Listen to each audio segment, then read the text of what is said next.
Blunder कर चुकी है।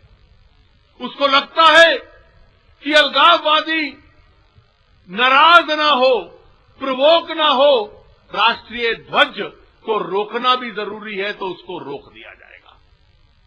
ये जो ऐतिहासिक गलती आज की सरकार कर रही है, ये उस सोच की भूल है जिस सोच ने इन नीतियों का निर्माण किया था, जो रावी के उस पार जम्मू कश्मीर, जिसकी वजह से आज भी कीमत अदा करता रहा। जब ये देश आजाद हुआ था, मुझे कहने में कोई संकोच नहीं है कि नेहरू जी के नेतृत्व वाली सरकार ने 3 ऐतिहासिक भूल की थी।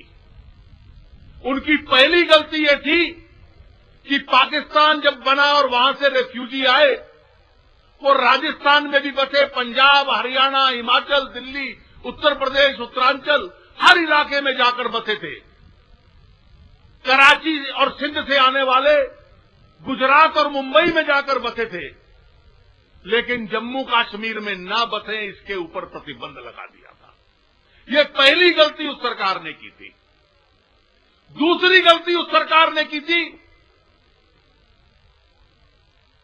कि जब ये कहा गया कि वहां के लोगों की इच्छा स्वीकार की जाएगी, हैदराबाद के लोगों की, जूनागढ़ के लोगों की, अन्य रजवाड़ों के लोगों की तो कोई इच्छा नहीं ली गई।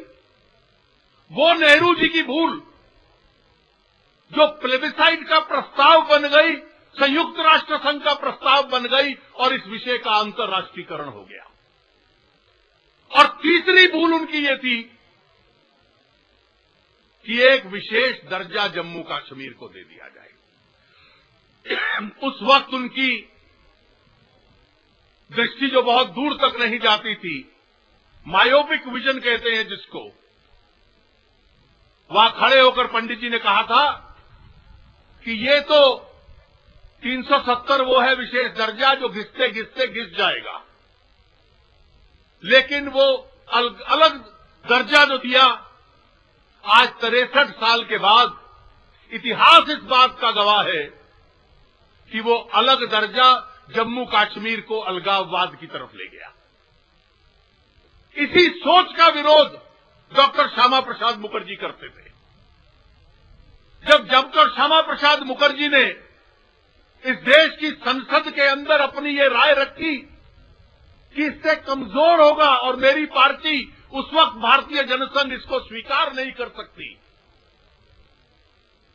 तो नेहरू जी ने उस वक्त आक्रोश में आकर कहा था कि आपकी जो ये विचारधारा है डॉक्टर मुखर्जी, मैं इसको कुचल दूंगा। I will crush this very thought. Doctor Mukherjee भी बहुत काबिल सांसद थे। उन्होंने खड़े होकर उसी वक्त कहा कि आपकी जो कुचलने वाली ये सोच है, इस सोच को कुचलना आवश्यक है। I will crush this crushing mentality. ये डॉक्टर मुखर्जी ने संसद में कहा था और उसी सोच को कुचलने के लिए इसी ऐतिहासिक स्थान से उन्होंने प्रवेश किया था जम्मू कश्मीर में। उनकी बलिदानी का असर यह हुआ कि परमिट तो हट गया, सदर रियासत का पद हट गया, वजीर आजम हट गया, चुनाव आयोग को जम्मू कश्मीर में अधिकार मिल गया, सुप्रीम कोर्ट को जम्मू कश्मीर में अधिकार मिल गया, उससे पहले नहीं था। लेकिन आज डॉक्टर मनमोहन सिंह की सरकार इतिहास को पूर्व वापस ले जाना चाहती है। ये जो कल हम लोगों के साथ हुआ, ये केवल कानून व्यवस्था का प्रश्न मत समझिए। हमारे हाथ में एक आदेश दे दिया गया कि आप यहां पर आए हैं, आपको हम सुरक्षा नहीं दे सकते, इसलिए आपको बाहर भेज रहे हैं। उस वक्त तो परमिट था, उस परमिट को हटाने के लिए डॉक्टर मुखर्जी ने अपनी कुर्बानी दी थी। और आज तो बिना परमिट के भी ये सरकार कह रही है आप में से किसी को जम्मू कश्मीर में प्रवेश नहीं करने दिया जाएगा। एक बार फिर ओमर अब्दुल्ला की ये सरकार डॉक्टर मनमोहन सिंह की सरकार के समर्थन से बिना परमिट के प्रावधान के आज ये स्थिति पैदा कर रही है कि जम्मू कश्मीर में जो चाहे उसको बाहर कर दे, वो व्यक्ति अंदर नहीं जा सकता। आज ये सरकार प्रयास कर रही है कि कश्मीर के भूमि पर राष्ट्रीय ध्वज भारतीय जनता पार्टी का कोई कार्यकर्ता नहीं लगा सकता। ये सोच है इनकी, और इन सब की मित्रों सोच है कि नेहरू जी की वो 3 भूल जिसकी वजह से कश्मीर और भारत का संवैधानिक और राजनीतिक रिश्ता कमजोर हुआ, उस रिश्ते को और कमजोर कर दो। नेशनल कॉन्फ्रेंस कहती है स्वायत्तता, ऑटोनॉमी दे दो। 53 से पहली स्थिति पैदा कर दो। पीडीपी कहती है सेल्फ रूल दे दो। अलगाववादी कहते हैं आजादी दे दो।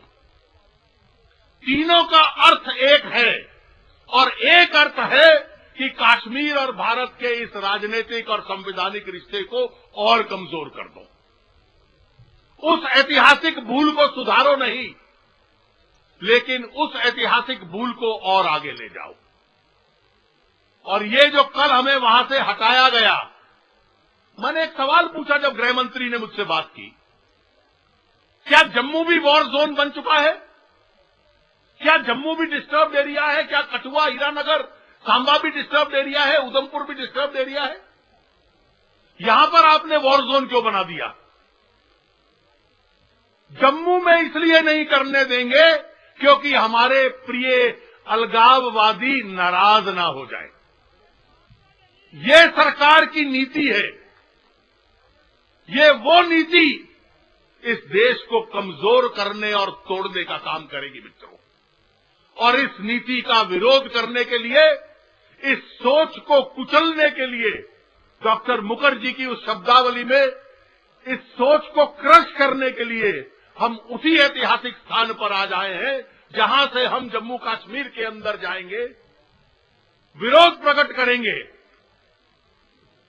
पुलिस दमन कर सकती है, गिरफ्तार कर सकती है, पकड़ सकती है, लेकिन ये आश्वासन है सारे देशवासियों को, भारतीय जनता पार्टी, अनुराग ठाकुर और युवा मोर्चा के एक एक कार्यकर्ता का, कि कल जब युवा मोर्चा का कोई कार्यकर्ता श्रीनगर के अंदर तिरंगा लहराएगा तो इस सरकार के मुंह के ऊपर एक चाटा पड़ेगा जिसने श्रीनगर और कश्मीर को इस देश का हिस्सा नहीं मान रहे जहां पर तिरंगा लहराया जा सकता है।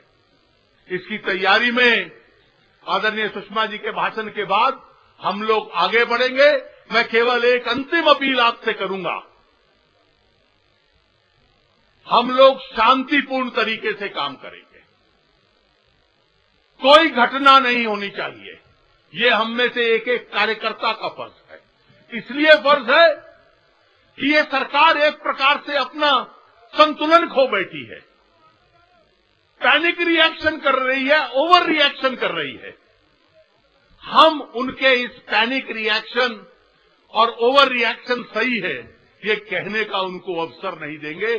शांतिपूर्ण ढंग से राष्ट्रीय ध्वज हाथ में लिए हुए जिन कार्यकर्ताओं को कहा जाएगा उसी प्रकार से जत्थे में वो जाएंगे, और यहां शांति बनाए रखना आप में से एक एक का दायित्व होगा, ताकि पूरे देश के अंदर संदेश जाए कि आप जितना भी रोक लो, हजारों कार्यकर्ता जम्मू पहुंच गए हैं, और मैं आपको ये भी बतला दूं कुछ श्रीनगर भी पहुंच गए हैं। और इसलिए ये जितना भी रोकने का प्रयास करें ये पकड़ सकते हैं, पर देशभक्ति की भावना आपके हृदय से निकाल नहीं पाएंगे। आप सब यहां अनुराग जी के नेतृत्व में आए हो, आप सबका बहुत बहुत हार्दिक अभिनंदन। जय हिंद, जय भारत।